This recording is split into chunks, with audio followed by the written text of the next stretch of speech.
Everyone, and thank you for joining us today. My name is Emily Winkler, and I'm the Meeting Systems Manager for the Equipment Leasing and Finance Association. On behalf of ELFA, it is my pleasure to welcome you to today's webinar on tariff policy, the Trump Trade Agenda, 2025 Retrospective, and a Look Ahead. This session is being recorded, and it will be available to replay later this week. If you have a question for our speakers, please type it into the questions panel. We will address as many questions as time allows. And now I'm pleased to turn it over to Allison Gale, the Director of Federal Government Relations, to introduce herself and share a little bit about today's topic and speaker. Allison, the floor is yours. Thanks, Emily. Good morning, and thank you for joining us today. I'm really glad to see such a strong participation on a topic that has been front of mind for so many of you over the past year. Today's discussion, Tariff Policy and Transition, the 2025 Retrospective and 2026 Supreme Court Outlook, is one we at ELFA believe is both timely and necessary as members continue to navigate uncertainty in the trade and policy environment. Before we dive in, I want to take a moment to introduce myself, our speaker, and share why we felt it was important to host this conversation now. For those that I have not met, my name is Allison Gale, and I serve as Director of Government Relations at ELFA. In this role, I spend a lot of time engaging with policymakers, regulators, tracking legislative and regulatory developments, and most importantly, talking directly with ELFA members like you about how federal policy decisions are affecting your businesses in real time. Over the last year, especially, I've heard from many of you, whether it was questions about cost pass-through and pricing, concerns about equipment and availability with supply chains, or broader uncertainty around long-term planning. It's been clear that tariffs are no longer a background issue, and they're a strategic business concern for many of you. ELFA's role is not just to monitor policy, but to help members understand what's coming, what it means, and in turn, be better prepared to handle policy shifts. Throughout 2025, I've had conversations with members across industries and regions, and a common theme kept emerging. We don't know what to expect over the next 6 months, let alone the next 6 weeks.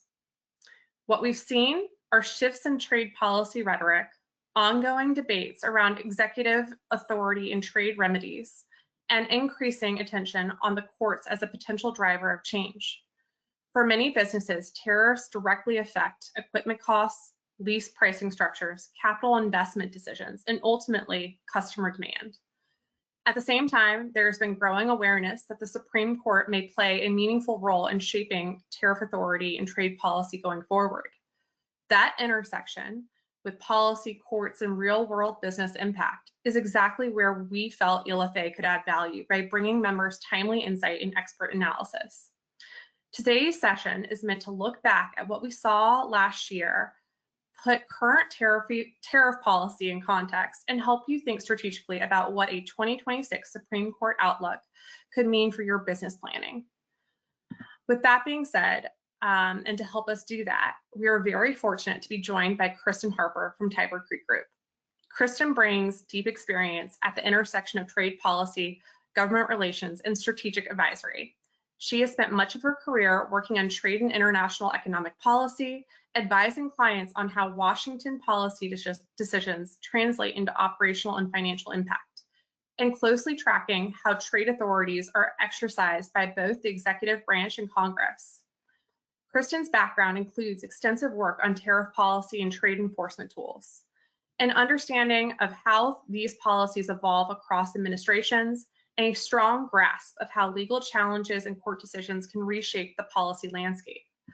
What I particularly appreciate about Kristen's approach is that she doesn't just focus on what the policy is, she focuses on how it's likely to change, where the pressure points are, and what businesses should be watching before those changes fully materialize.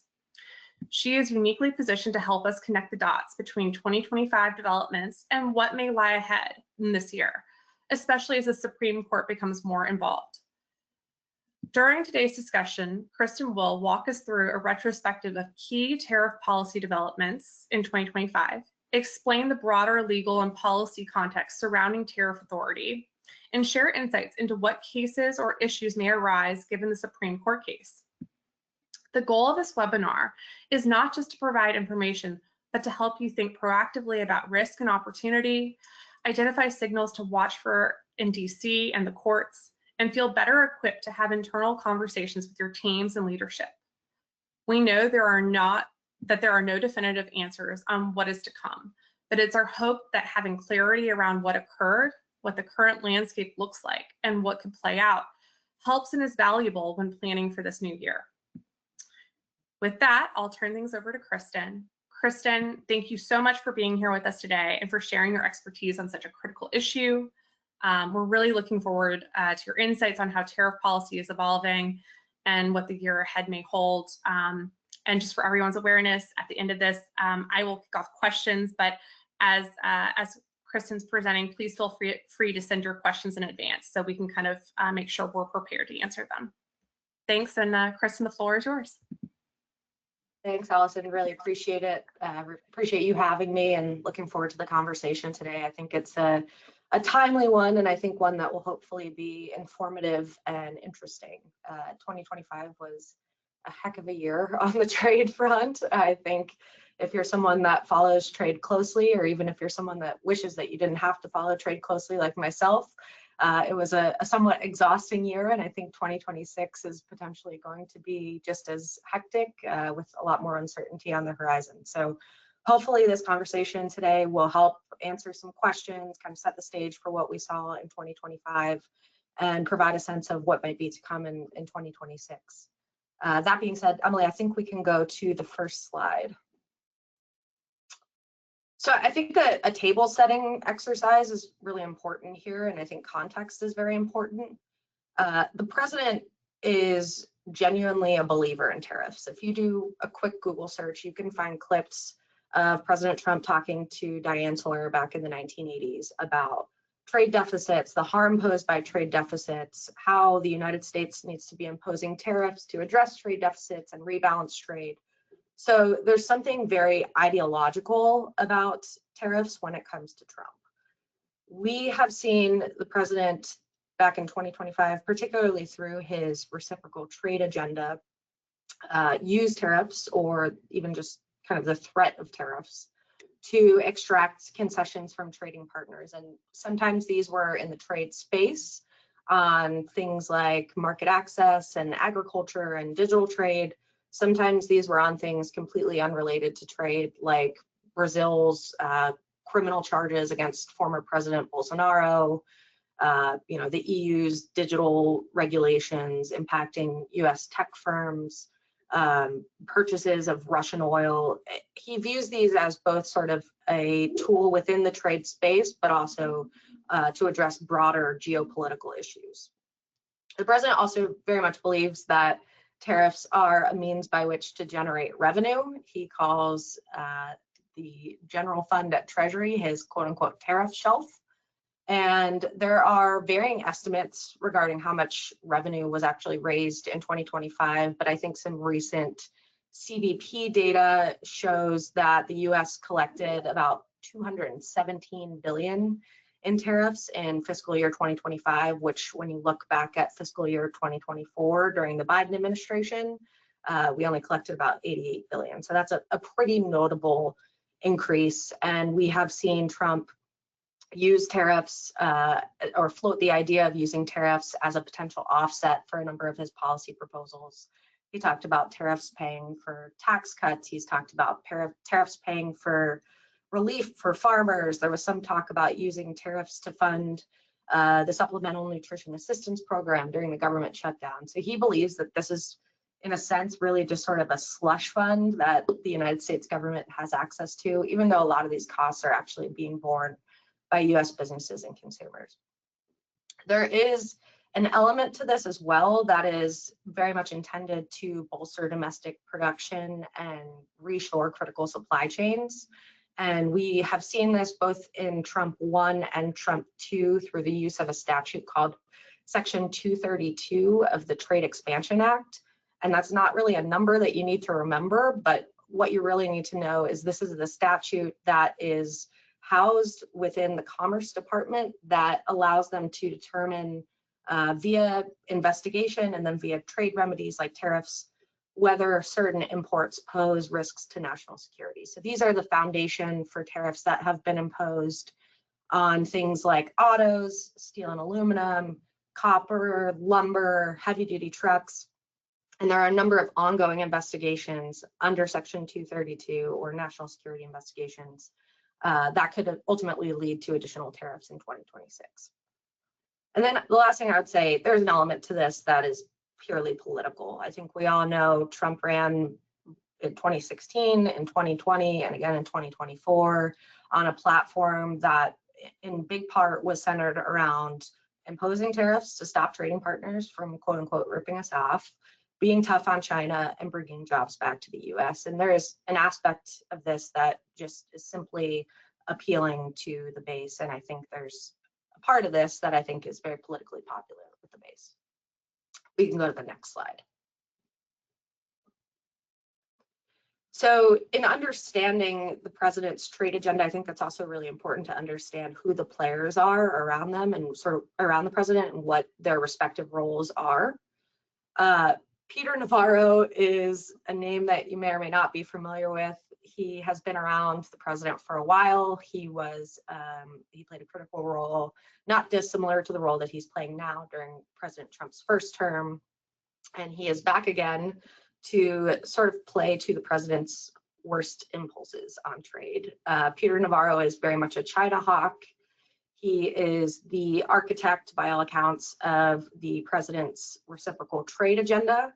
And he has called for a very aggressive use of tariffs to reshore supply chains. He's been in the trade world forever. He has written, a number of papers and articles and thought pieces on the importance of tariffs to rebalance trade.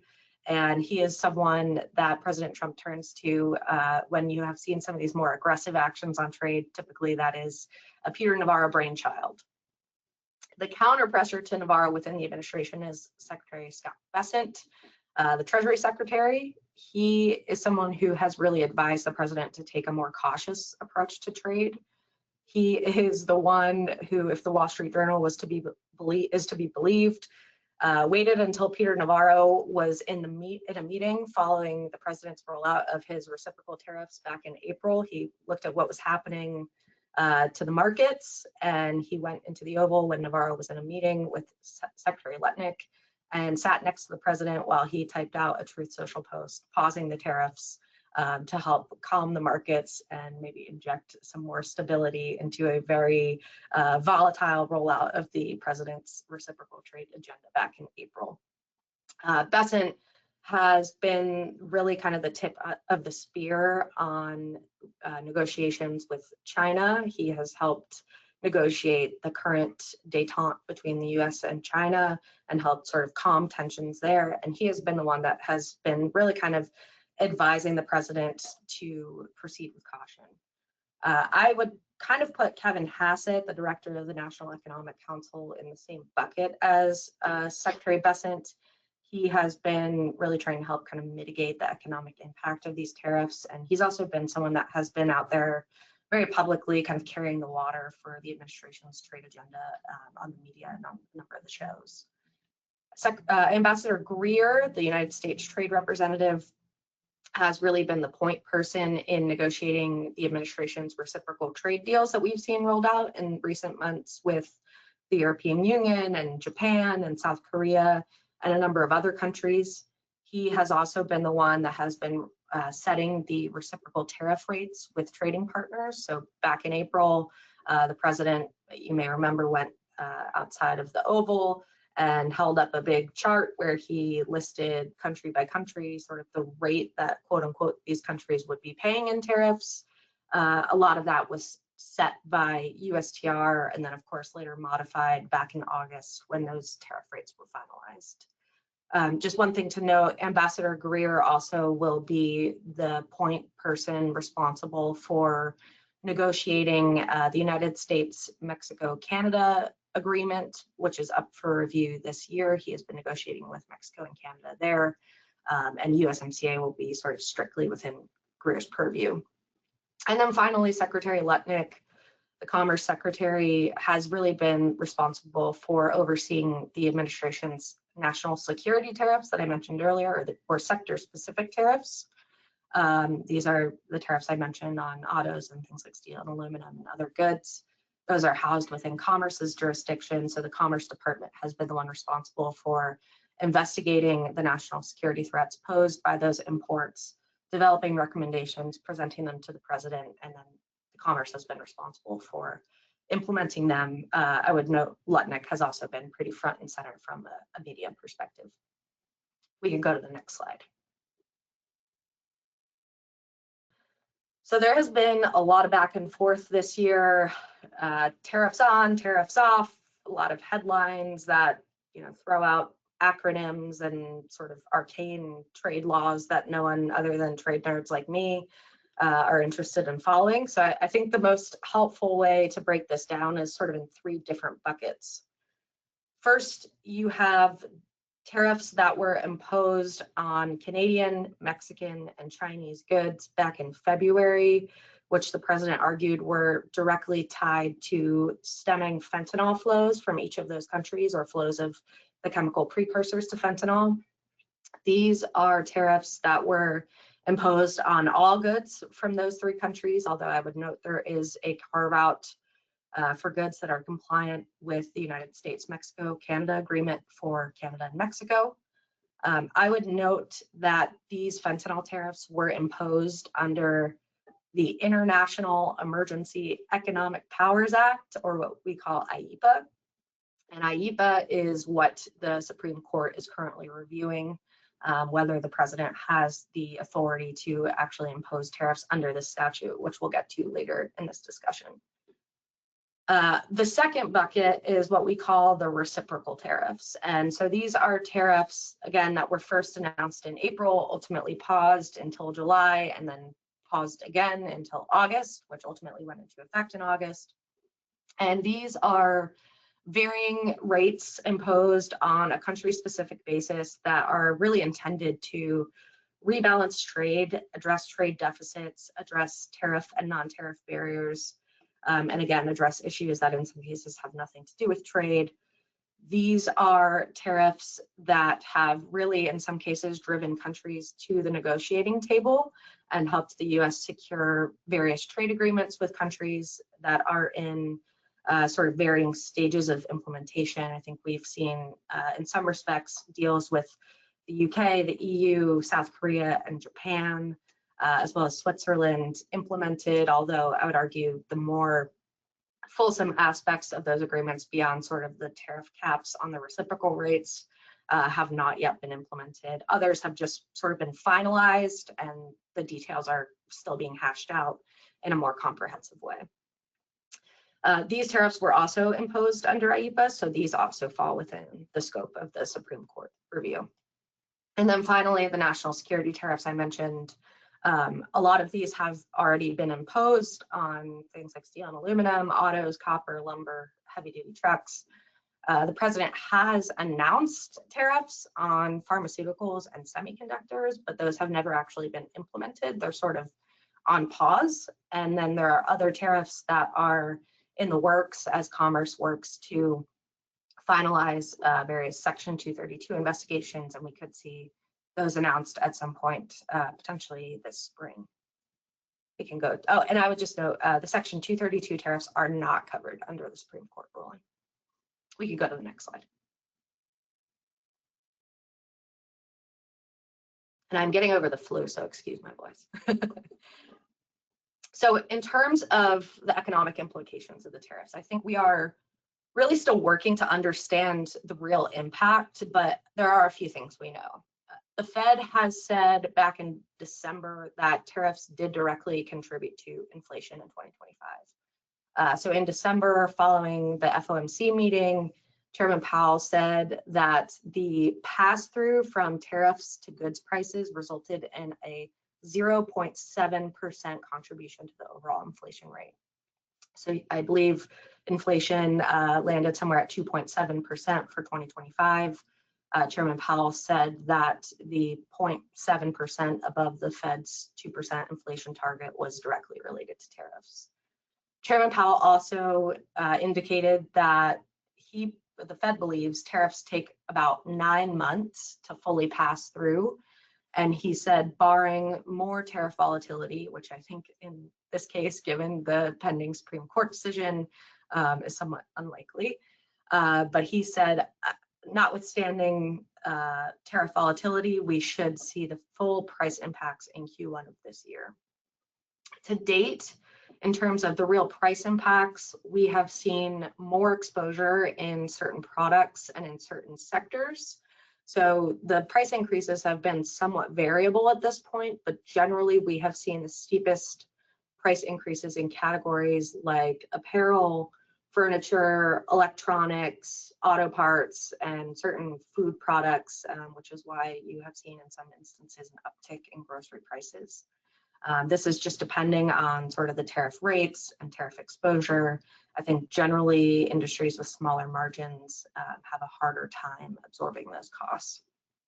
There is some data. I think Goldman Sachs had a good report that came out in October, which shows that US businesses in part have actually initially absorbed some of these costs, but I think that analysis indicates that those costs could be passed on to consumers in a more fulsome way early this year because inventory that was front-loaded at pre-tariff levels has started to diminish, and contracts with suppliers have been renegotiated among other factors, excuse me.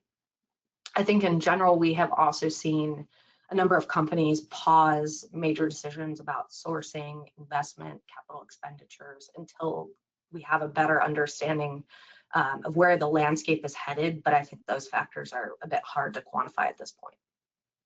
I would note that in the last 2-ish months, we have seen the administration look to mitigate some of this economic impact, particularly on the food and ag sector. In November, President Trump signed an executive order that would exempt certain food and ag products from reciprocal tariffs. Generally, this was focused on things that can't be grown or sourced or produced in the US. So think things like coffee, bananas, certain meats, certain fruits and vegetables, cocoa, I think tea was on that list, certain oils. So generally speaking, these are things that we cannot grow or make in the US, but they were fully intended to help mitigate some of that cost increase. We have also, in certain cases, seen the administration delay the implementation of tariffs. So recently, tariffs on furniture were expected to increase on January 1st. The president delayed that until 2027. Again, I think that's to help help mitigate some of the impact on cost. And I would just say, despite this economic impact, what we have seen in terms of pushback has been relatively minimal at this point. I would say to date, Congress has provided very broad deference to the administration on its trade agenda. I think that is in part due to the fact that the administration has put some points on the board with respect to some of these trade deals that it has reached. But I know members, of Congress have been hearing from folks back in the district regarding the economic pain. I think so far we have just seen Republicans have not really been willing to say much publicly to push back against the administration. We can go to the next slide.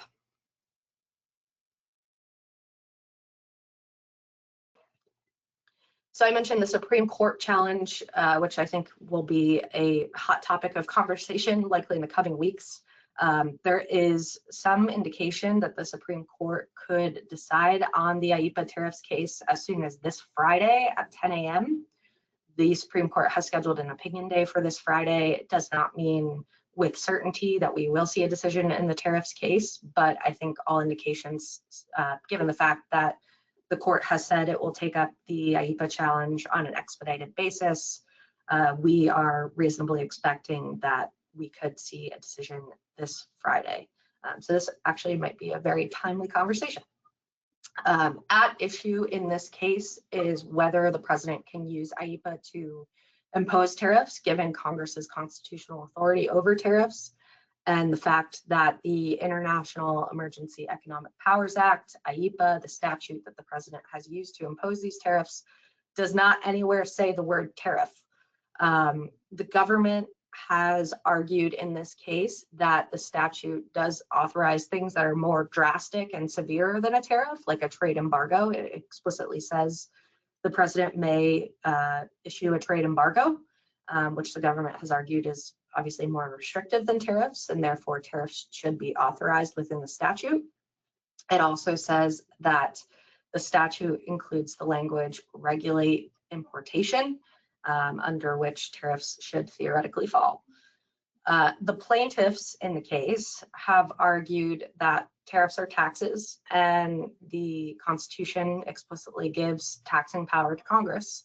And they have also said that the Congress, in many cases, has delegated explicitly tariff powers to the president in other statutes, like the Section 232 statute I mentioned, like Section 301 of the Trade Act, like Section 201 of the Trade Act. There are a number of trade authorities that the president has that explicitly delineate his ability to impose tariffs, and Congress did not do so here. The Supreme Court heard oral arguments in this case back in November, and based on the questioning from the justices, it seems like this will be kind of a party line breakdown, and it seems like Chief Justice John Roberts and Justices Amy Coney Barrett and Neil Gorsuch likely will be sort of the deciding votes in this case. I would say we cannot predict an outcome with certainty, but I would say based on the questions asked by those three justices, the court does appear inclined to rule against the administration here to strike down the tariffs. Those three justices seemed somewhat skeptical that the president has the authority to impose tariffs under IEEPA. Again, can't say that with any degree of certainty. I think the way 2025 went, it was full of surprises, and I would expect we could see another surprise here. But I think just based on the way those oral arguments played out, it does seem likely that the Supreme Court could rule against the administration here. So what does this mean? It means that any tariffs imposed under IEEPA will be null and void. They will be considered unconstitutional by the court. And so what this covers is the fentanyl tariffs I mentioned on Canada, Mexico, and Chinese goods. It covers the global reciprocal tariffs. Those are the country-specific varying tariff rates. It includes changes to the de minimis exception, which essentially refers to small dollar shipments under $800. The president revoked that exception for Chinese, well, actually for all goods now from all countries, but originally applied just to China and Hong Kong. It does not impact any tariffs imposed on a sector-specific basis, under Section 232. It does not impact tariffs imposed during President Trump's first term under Section 301, which is mostly tariffs on Chinese goods. It does not impact tariffs imposed under anti-dumping or countervailing duty orders. So other trade remedies outside the scope of IEEPA are not impacted at all by this case. It also means the government likely will have to issue refunds for duties collected under IEEPA, which I think the last estimate I saw was something like $155 billion. So that means we're looking at probably a bit of a logistical mess. And the process for refunds, there's still a lot of ambiguity in terms of how that's going to work, but we do know that the plaintiffs in the case will be automatically refunded by Treasury and CBP. In terms of what this means on a tariff-specific level, as we look ahead, we know that tariffs are here to stay. Despite what the Supreme Court rules on under IEEPA, the administration has very clearly said that if IEEPA is struck down, they will look to sort of reformulate its reciprocal tariff regime under a different statutory authority. Those authorities at their disposal do have more requirements and statutory benchmarks that have to be met. So the alternate authorities that the administration has kicked around to date, and the ones that really they seem to be coalescing around, are some combination of maybe three. So First, you have Section 122 of the Trade Act, which addresses balance of payments issues. I would note the Court of International Trade, back in its very initial ruling in this case in May, said that the administration is well within its right to address trade deficits by using Section 122. It said, we don't believe that you can use IEEPA, but we do believe that this very much fits within the scope of Section 122, and that is what you should use if you want to move forward with this. The problem with IEEPA, and it is something that Peter Navarro very much dislikes, is it caps tariff rates at 15%, 1.5, for 150 days. And so for instances like the EU and Japan and South Korea, where rates are already capped at 15%, that doesn't matter so much. But where you have higher rates, obviously you're looking at a market difference between a country like India that's paying 50% in reciprocal rates versus 15% for 150 days. The thinking is that the administration will pair this 150-day timeline on Section 122 with another statutory authority under Section 301 of the Trade Act. As I mentioned, this is what the administration used to impose tariffs on China back during its first term. Section 301 will put them on way more solid legal footing. Those tariffs essentially continue in perpetuity. There is a 4-year requirement for them to review the tariffs, but generally speaking, those tariffs are far more legally durable than anything imposed under IEEPA. Section 301 does take a bit longer to impose. There are various statutory benchmarks that the administration has to meet. So there's a consultation requirement, there's a public notice and comment requirement, there's a public hearing requirement. And generally speaking, it takes about 12 months for USTR to formulate a report and issue recommendations and impose tariffs. Excuse me. Section 301, I would note, is something that, again, it takes a bit longer to impose, and it also, another potential downside for the administration is those investigations have to be conducted on a country by country basis. So you can't just do one Section 301 investigation for all countries. You have to do a Section 301 investigation for each country that you're looking to impose tariffs on. We can go to the next slide, please. So looking ahead at 2026, we touched on the Supreme Court case. Again, I think the administration likely will quickly pivot if it does, in fact, have to reformulate its global reciprocal trade regime under a different authority. I mentioned sort of the two trade authorities that they're kicking around. I think the third that I would just add to that mix is an expanded use of Section 232, which is applied on a product and sector specific basis rather than a country specific basis. But you could see those three tariff authorities sort of coupled together to take a broader approach to repurposing the administration's reciprocal tariff regime. That is something that is in the works, is my understanding. The administration has been sort of evaluating what other tools are at their disposal so that they are primed and ready to go if and when the Supreme Court does strike down the IEEPA tariffs. So we could see them move relatively quickly after we see a decision out of the Supreme Court. In addition to a potentially expanded use of Section 232, I mentioned the Commerce Department has other ongoing Section 232 investigations that could also result in tariffs later this year. I think I list them out there. One that might be particularly relevant to you all is the Section 232 investigation on robotics, which also includes industrial machinery. We are expecting a decision out of the Commerce Department on that investigation probably sometime this spring. We also likely will see continued negotiations with trading partners on reciprocal trade and reciprocal tariffs. So I mentioned the administration has reached a number of reciprocal trade deals with countries like the EU and Japan and Korea and others. A big part of 2026 from a USTR perspective will be implementing those deals, but there are a number of ongoing negotiations with countries like India and Brazil, Saudi Arabia. I know there is also ongoing conversations with China, even though things are currently, I would say, in somewhat of a détente with China. The current tariff truce with China expires next November, so there will be additional conversations with the Chinese in the lead up to that November date. I also mentioned Ambassador Greer will oversee the 2026 review of the United States-Mexico-Canada agreement. That review will take place on July 1st, 2026.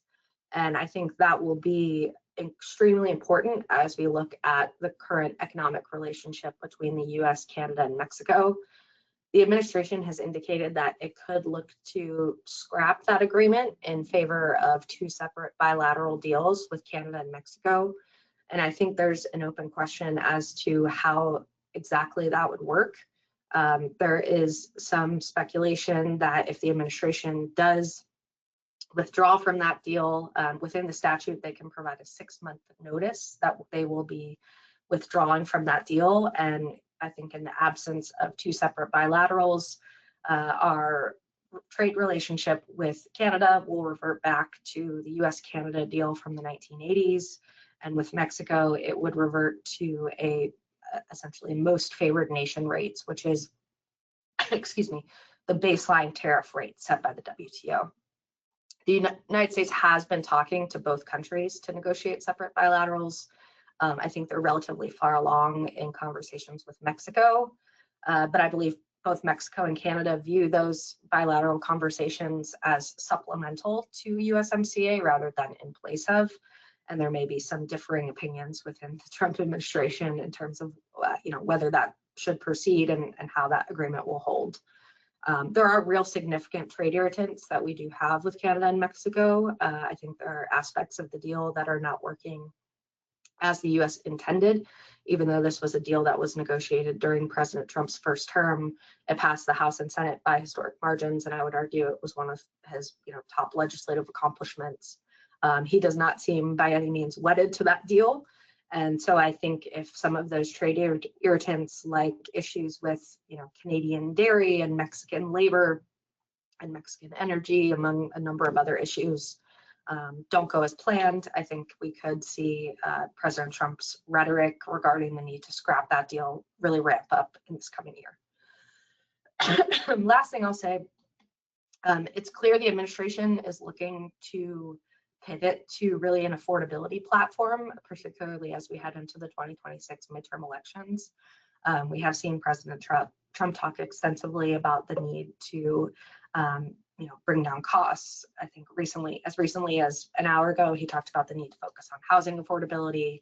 He's expected to outline additional affordability platforms at Davos in 2 weeks.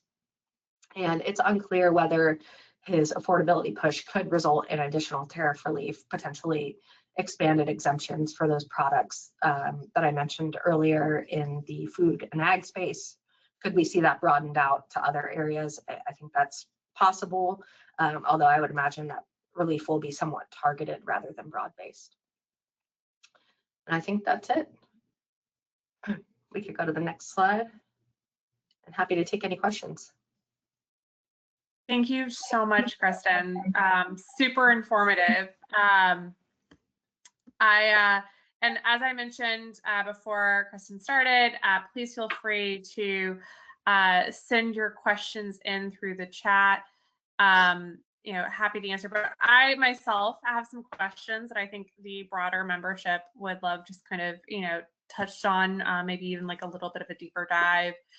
I know we kind of discussed this already, but like given the volatility that occurred with trade policy in 2025,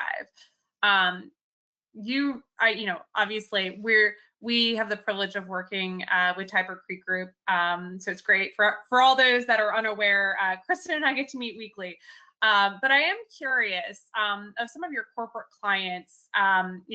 I would imagine that you witnessed that some were able to navigate the constant policy shifts more effectively than others. And from like a crisis management perspective, how did the strongest companies handle that rapid change, particularly in terms of reporting and escalating those issues to, for a lot of our members, perhaps it's even to like the holding company and up, but to the C-suite, and kind of conveying the message of the cost pressures, and then kind of how was it handled, whether it was like pricing changes or tightening internally. Would love your thoughts. Sure. I mean, I think first and foremost in this climate, and just given how quickly things were changing, there was sort of a tendency to want to, fire at every single development, or, react or put out a statement or respond. And I think the clients that played their cards best are the ones that sort of kept their powder dry. They didn't unnecessarily poke their heads up, do anything to get on the administration's radar. We have seen the administration come out and characterize companies who, whether it's they want to put tariff line items on receipts, or if they've been, critical of the administration's tariff policies, the administration and, President Trump himself have put out statements or posts on Truth Social or whatever it may be, calling those acts politically hostile. So I think our first advice to clients is always, let's not say anything and jump the gun and come out and be publicly critical or do anything the administration would view as publicly critical, particularly if they have other work streams or asks before the administration. And I would say this is when it's been particularly effective and important to partner with industry peers and others who may be sort of similarly situated or work even through trade associations like yours, because I think there is an element to this that is power in numbers rather than sort of being out there as a lone voice. The second thing I would say to that is, at a time when things are evolving, some days by the hour, what you're communicating and how it's communicated are really of paramount importance. And I think we have a fair amount of clients who looked at how the trade landscape played out, and given the rapid, and evolving developments each day, decided that they needed to establish some sort of internal tariff or trade working group. And I think that was really effective to, help get folks on the phone, convening regular calls, not just to discuss the developments in trade policy, but also to just better understand their supply chains and compliance and exposure. I think it was really helpful in understanding, again, what their exposure might be, what alternatives exist in terms of sourcing or onshoring, what the actual economic implications of the tariff policies might be. And then as part of that, I would say a number of our clients have also found it very effective to draft a weekly, or even in some cases daily, depending on what's going on, trade update for their C-suite to help keep their leadership team apprised of what's going on. There is no silver bullet in navigating all of this. I mean, I wish it were as easy as, in some cases as it was even during President Trump's first term, where there was an exclusions process that companies could work through, and they could, petition Commerce or USTR to have some tariff relief. But unfortunately, that has not been the case this time around. And I would argue it's actually even more complex from a compliance standpoint, because Commerce has almost taken the inverse approach, where instead of an exclusions process for a lot of these sector-specific tariffs, especially, they have established an inclusions process. So 4 times a year, they're looking at how to broaden the scope of various sector-specific tariffs rather than pare them back. And so I think that has been difficult from a compliance perspective, because these lists of goods subject to tariffs is consistently changing and expanding. For a lot of our clients, we have seen a real economic hit. We have one client that paid more in tariffs last year than they paid in payroll, which I think tells you the economic impact that this is having. And unfortunately, there have been cases where clients have to adjust prices or reduce headcount or look at alternate suppliers. I think even in cases where clients have made a concerted effort to buy American, there are products that just simply can't be produced here because, there's not the demand or the industry for it. And so it's been challenging, but I think the communication aspect of this has been key. Yeah, no, super helpful. We got a question from the audience, and it's great because it's actually what I was going to ask you anyways. So, right, you mentioned Supreme Court decision, at least part of this could come out as soon as Friday. And so let's say they do rule against the administration. Is the refund strategy absolute?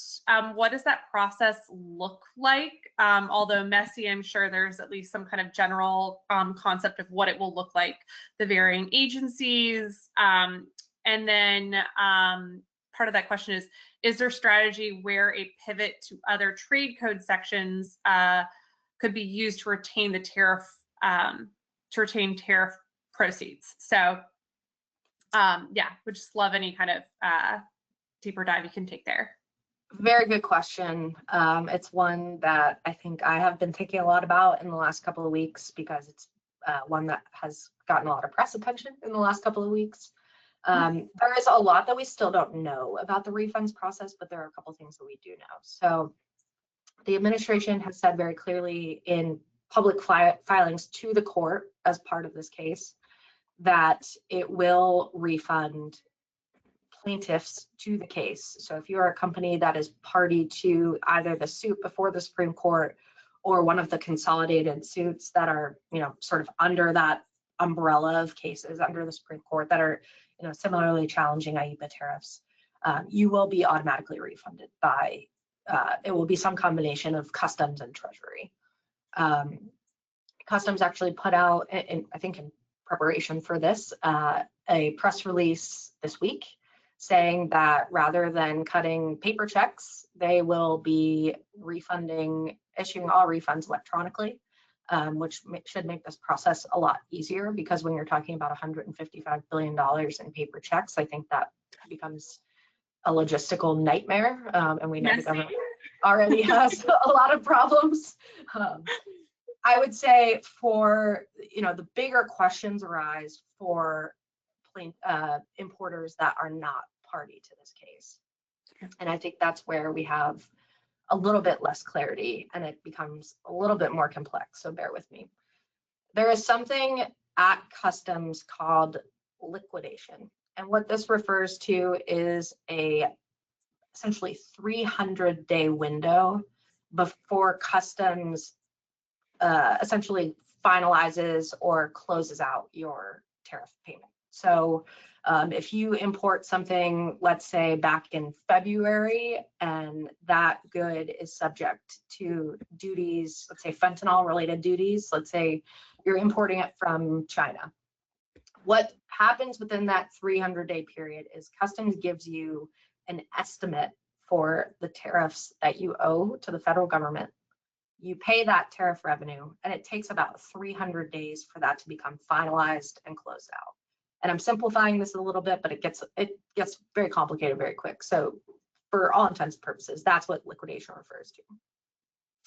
For the goods that were subject to those fentanyl related duties, that liquidation happened in mid-December. Let's say you imported back in February, 300 days puts you at around, I think it was like December 14th. For goods that fall outside of that liquidation, for importers that are not party to the case. So if you are an importer and Customs has closed out that process for you for a good that you ordered or imported back in February, that process is going to be messy. So the administration has not said anything about how they will address liquidated entries for importers not party to the case. There is some speculation that the court could order reliquidation for those imports. There is also some speculation that the court may not address that at all, and there will be a lot of deference to the administration in terms of how quickly and if they process those imports. What it could mean is that if you are an importer not party to the suit, with a liquidated entry, you could have to file an administrative claim with customs or potentially go to the Court of International Trade to get your money back. Obviously, if you're a smaller business, that is an onerous and burdensome process. So there's some thinking that the court could provide a little bit more explicit guidance and requirements to the administration on this. If you are not party to the case, but you have an unliquidated entry, so let's say you imported something back in August and you're still within that 300-day liquidation period, the thinking is it should be a lot more streamlined and you should get your money back via refund from CBP electronically. Again, a lot is up in the air. We should get a little bit more certainty when the Supreme Court issues its decision. And I think a lot of this probably will come via Federal Register notice from the administration, where they will more clearly outline the steps for the refund process and exactly what that process might look like. Oh, that makes a lot of sense. There was a second part of that question. I'm sorry. Strategy to pivot to retain the proceeds. So in theory, the answer is no. If a duty collected under IEEPA is found to be unlawful, in theory, they have to refund that money, and tariffs imposed under other trade authorities will be treated separate and distinct. And in theory, they will not be retroactive. Again, a lot still up in the air, a lot that we're still awaiting clarity on, but those are going to most likely be treated as distinct. Thank you. And thank you for kind of circling back on that. We got another question from the group. What do you see on tariffs with countries like Japan and Germany, since a lot of cranes and construction equipment is being manufactured there? Yep, so good question. With Japan, in theory, those products should be subject to a 15% reciprocal rate unless they're covered under the scope of a separate Section 232 or national security tariff. Those national security tariffs and reciprocal tariffs do not stack on top of one another. So in other words, if you're paying, let's say 15% reciprocal tariff, you're not also paying a 25% sector specific tariff. With cranes specifically, I don't know if those would be covered under the scope of a Section 232 action. I think in theory, maybe they could be covered under the industrial machinery part of the robotics investigation. But I don't know specifically offhand if that is included within the scope. Germany, I think one thing to watch is talks between the US and EU right now are not great. We have a trade deal with the EU. It caps reciprocal rates at 15%. There are other things that the EU has asked the US to provide some relief on. So the EU would like a tariff rate quota arrangement for steel and aluminum. They would like some tariff relief for some of their politically sensitive goods, like pasta and oil and wine, things like that. The US has said, that's great, thanks for the suggestion, but we're not going to do anything until you roll back some of your digital regulations that we believe are adversely impacting US tech firms. Things are a bit tense between the US and EU right now. I think things seem to be headed in a trajectory where they could get worse before they get better. And so I think even though we have a trade deal with the EU, that's just a space to watch because quite frankly, Trump has a thing against Europe. It's just a philosophical thing. And you could see those talks get a bit heated. That's super insightful. I think this is the last question that was submitted.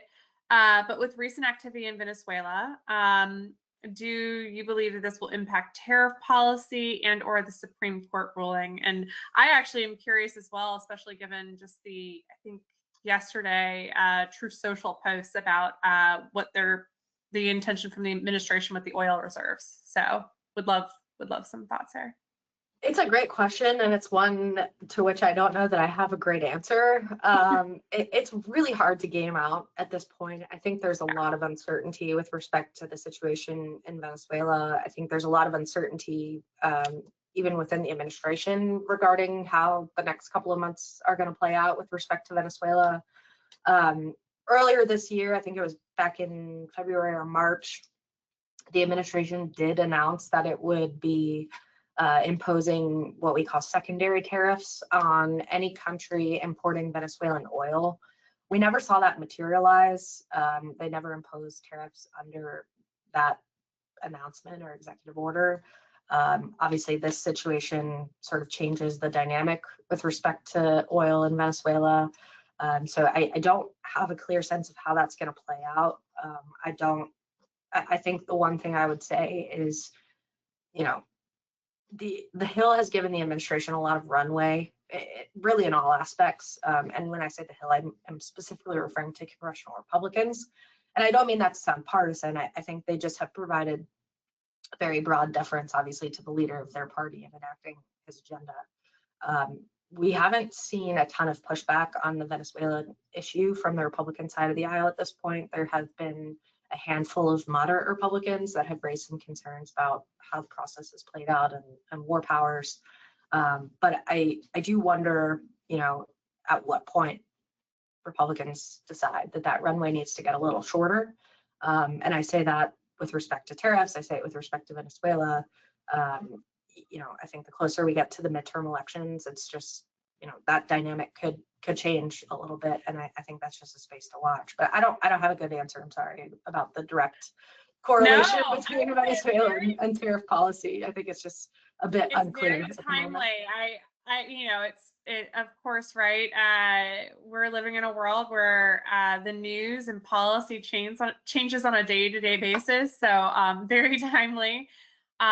But that being said, I know we are kind of running up to the end of this webinar. And so if you're okay with it, Kristen, I'm going to take this moment to kind of,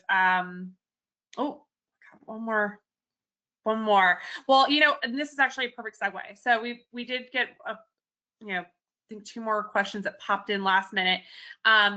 We would love to hear from you all directly. Like I said, I have the pleasure of getting to work closely with Kristen on a regular basis.